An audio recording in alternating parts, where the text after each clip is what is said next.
हमारे क्षेत्र में जिस तरीके का विकास कार्य है विधायक लेवल पर भी हुए हैं, मुझे नहीं लगता कि यहाँ की जनता उनसे पूर्ण रूप से संतुष्ट है।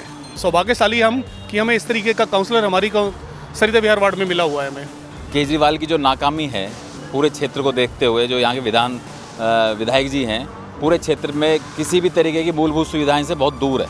हमारे यहाँ से अगर किसी पार्टी को पूर्ण बहुमत से और जोरों शोरों से जीत मिलेगी तो भारतीय जनता पार्टी ही है। हमारे सरिता विहार वार्ड के लिए प्रॉपर जिसे कहते हैं ना 24 घंटे उनकी सर्विस रहती है। आए दिन गांव में कोई केस होता था एसएचओ के पास सीधा मनीष चौधरी। जितना एक्सपीरियंस श्रीमती नीतू मनीष चौधरी जी को इस क्षेत्र का है और जिस तरीके के कार्य उन्होंने किए हैं, मुझे नहीं लगता कि उनसे बेहतर कोई और पार्टिसिपेंट या निगम प्रत्याशी इस क्षेत्र से हो सकता है।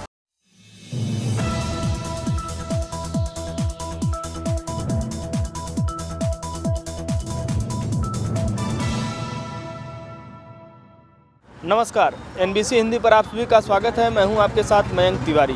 दिल्ली एमसीडी चुनाव बेहद नज़दीक है, ऐसे में हम यहां पर तैमूर नगर में मौजूद हैं, सरिता विहार वार्ड में। यहां पर हम तमाम लोगों से बातचीत करके उनकी राय जानने की कोशिश करेंगे कि इस बार माहौल किस प्रत्याशी का बना हुआ है, कौन प्रत्याशी इस बार जो है बेहतर कंडीशन में है। हमारे साथ में यहाँ पर तमाम लोग हैं बातचीत करने के लिए। सर, क्या कुछ कंडीशन है इस बार जो है, किस प्रत्याशी के जीत की संभावनाएँ ज़्यादा दिख रही हैं? No doubt Bharatiya Janata party से निगम प्रत्याशी श्री नीतू मनीष चौधरी जी ज़्यादा से ज़्यादा वोटों से विजयी रहेंगे। इसके पहले की अगर बात की जाए तो लगातार वो 10 साल से काउंसलर के तौर पर काम कर रही हैं। उनका कामकाज कैसा रहा जिसके आधार पर फिर से आप लोग उन्हें भरोसे पर ले रहे हैं? सर, 10 सालों से हम उनके साथ और उनके कार्यों को देखते हुए आ रहे हैं। मुझे नहीं लगता कि उनसे बेटर प्रत्याशी इस वार्ड से कोई और हो सकता है। 10 साल का कामकाज एक लंबा कामकाज हो जाता है। इसके बाद लोग चाहते हैं कि अब कुछ बदलाव हो, कुछ नए प्रत्याशी की तलाश में लोग रहते हैं कि किसी नए को चुना जाए और उससे सपोर्ट किया जाए। सर, 10 साल अगर आप एक इंसान के कार्यों को देख लेते हैं और पूर्ण रूप से संतुष्ट होते हैं, अगर आप उसके बाद भी नई नई चीज़ों में खोज रखने की कोशिश करते हैं तो फिर किसी नए प्रत्याशी के साथ नए दौर से शुरू करना होता है।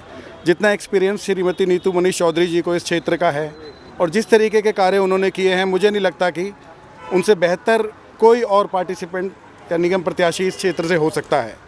और मैं ये जो इलेक्शन है नीतू मनीष चौधरी जी के लिए तीसरे कार्यकाल में निगम पार्षद के तौर पर देख भी नहीं रहा हूँ।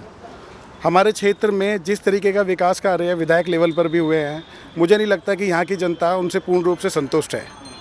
ओखला वार्ड आम आदमी पार्टी के विधायक के अंडर आता है और क्षेत्र में क्राइम को लेकर, स्नैचिंग्स को लेकर, कंप्लेंट्स को लेकर और बहुत सारी ऐसी समस्याओं को लेकर जो इंटरनल लेवल पर विधायक के अंडर आती हैं, पूरा एरिया ही ये त्रास्त है। इस वजह से भी मैं ये कहना चाहता हूँ कि हमारे यहाँ से अगर किसी पार्टी को पूर्ण बहुमत से और जोरों शोरों से जीत मिलेगी तो भारतीय जनता पार्टी ही है। चलिए और लोगों से बातचीत करके उनकी राय जानने की कोशिश करेंगे। क्या कुछ उम्मीदें हैं सर इस बार के निकाय चुनाव में? इस बार जो है सरिता विहार से किसे जो है आप लोग चुन रहे हैं? भैया, भारतीय जनता पार्टी द्वारा दिए गए हमारे लिए प्रत्याशी नीतू मनीष चौधरी जी के बारे में इस बार हम लोग सोच रहे हैं कि उनको इस बार हम पूरा पूर्ण समर्थन दिया जाए, क्योंकि वो 2 बार से पार्षद हैं और हमें नहीं लगता कि उनसे अच्छा कोई काम कर पाएगा। 2 बार में उनका कामकाज कैसा रहा? बहुत बढ़िया रहा। अगर आप नीचे से लेके साफ़ सफाई से लेकर के और किसी भी तरीके से देखें तो हर कसौटी पे अगर कोई खरा उतरता है तो ज़बरदस्त है हर चीज़। अभी और लोगों से बातचीत करके उनकी राय जानने की कोशिश करेंगे। सर, क्या कुछ है इस बार जो है यहाँ की कंडीशन, क्या कुछ आपको समझ में आ रहा है? कौन यहाँ पर जो है इस निकाय चुनाव में विजय हासिल करने वाला है? नीतू मनीष चौधरी, क्योंकि उनके जो आगे के जो 10 साल में उन्होंने जो काम करा है ना, उनके विवाद पे अब तीसरी बार उनको पब्लिक चाहती है कि ये नीतू मनीष चौधरी आए इस सरिता विहार 187 वार्ड में, क्योंकि उनके जो 10 साल जो काम करे उनने, जिसमें एमसीडी में कई बच्चों को, यंग बच्चों को जो अनाथ ढूंढ रहे उनको एमसीडी में वो दो आया था कारोबार। प्लस आए दिन गांव में कोई केस होता था एसएचओ के पास सीधा मनीष चौधरी। मतलब अगर हम बहुत काम कराए वजह से इसी विरोध में 10 साल जो काम करा उसकी वजह से ही तीसरी बार नीतू मनीष चौधरी को चाहती है पब्लिक। तीसरी बार भी आप लोग उन्हीं? हाँ जी। क्या कहना चाहेंगे सर इस बार के निकाय चुनाव को लेकर? आप अपनी प्रतिक्रिया क्या कुछ देना चाहेंगे? साथ ही साथ में जानना चाहेंगे कि यहाँ के जो वर्तमान निगम पार्षद हैं उनका कामकाज कैसा रहा, क्योंकि लगातार जो है 2 बार से वही काउंसलर रहे हैं, 10 साल तक उन्होंने जो है आप लोगों की सेवा की। हमारे नीतू मनीष चौधरी बहुत ही होनहार क्या कहते हैं काउंसलर हैं और उन्होंने एरिया के लिए बहुत मेहनत करी है और वो मतलब हमारे ये सरिता विहार वार्ड के लिए प्रॉपर जिसे कहते हैं ना 24 घंटे उनकी सर्विस रहती है। और ऐसा काउंसलर हमारे एरिया में मिलेगा नहीं, क्योंकि 10 साल से वो 2 टाइम से रिपीट कर रहे हैं। 10 साल से वो काउंसलर है और उन्होंने बहुत मेहनत करी है। और इस तरीके का मतलब काउंसलर हमारी किस्मत है, हमारी सौभाग्यशाली हम कि हमें इस तरीके का काउंसलर हमारी सरिता विहार वार्ड में मिला हुआ है हमें। यानी तीसरी बार भी आप लोग भरोसे पर हैं। 100% हमारी चाहत यही है कि हमारा मनीष भाई पहले से भी ज़्यादा, नीतू मनीष चौधरी पहले से भी ज़्यादा मतों से जीत के आए और हमारे काउंसलर बने। चलिए और लोगों से बातचीत करके उनकी राय जानने की कोशिश करेंगे। हमारे साथ में कुछ और लोग हैं, उनसे भी हम बातचीत करके उनकी राय जानेंगे कि इस बार जो है इस निकाय चुनाव में लोग किसे अपना जो है प्रत्याशी बनाना चाह रहे हैं। क्या कुछ कहना चाहेंगे? ये बोलो भैया, जो यहाँ की जो पब्लिक वोट करेगी ना, वो केजरीवाल की जो नाकामी है पूरे क्षेत्र को देखते हुए, जो यहाँ के विधायक जी हैं, पूरे क्षेत्र में किसी भी तरीके की मूलभूत सुविधाएं से बहुत दूर है। तो इस वजह से यहाँ की जो पब्लिक ने और जो अपनी हमारी जो मीटिंग भी हुई है पब्लिक से, वो सब बीजेपी की तरफ रुझान है।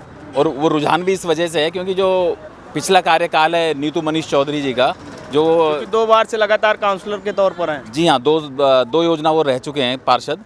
और उनके जो सरिता विहार से लेके और जो भी उनका एरिया आता है, आप कहीं भी जाके पूछिए उनके बारे में, और यहाँ भी देखिए उन्होंने अपने काम को पूरी दक्षता दी है और पूरा 100% दिया है। तो इस वजह से हम सबका विचार है कि इस बार भी नीतू मनीष चौधरी को रिपीट करेंगे। 2 बार जो है यहाँ से लगातार नीतू मनीष चौधरी बीजेपी से काउंसलर रही हैं। इस बार क्या है, आप लोग कुछ बदलाव चाह रहे हैं या फिर से भरोसा? नीतू चौधरी जी बहुत अच्छा काम कर रही हैं। और ये देखो सारा ये पार्क बनवा दिया, ये सब जो है नीतू चौधरी जी ने करवाया है।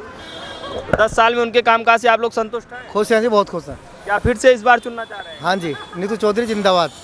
तो जैसा कि आपने देखा, हमने यहाँ पर तमाम लोगों से बातचीत की, तमाम लोगों की राय जाननी चाहिए। तो सरिता विहार के तैमूर नगर में अधिकांश लोगों की पसंद यहाँ पर उनके बीजेपी कैंडिडेट नीतू मनीष चौधरी ही हैं, जिसके पीछे की वजह लोगों ने साफ तौर पर बताई कि उनकी जो है 10 साल में उन्होंने जिस तरह से यहाँ के लोगों के लिए कामकाज किया है, उसके आधार पर लोग फिर से उन्हें भरोसे पर लेना चाहते हैं।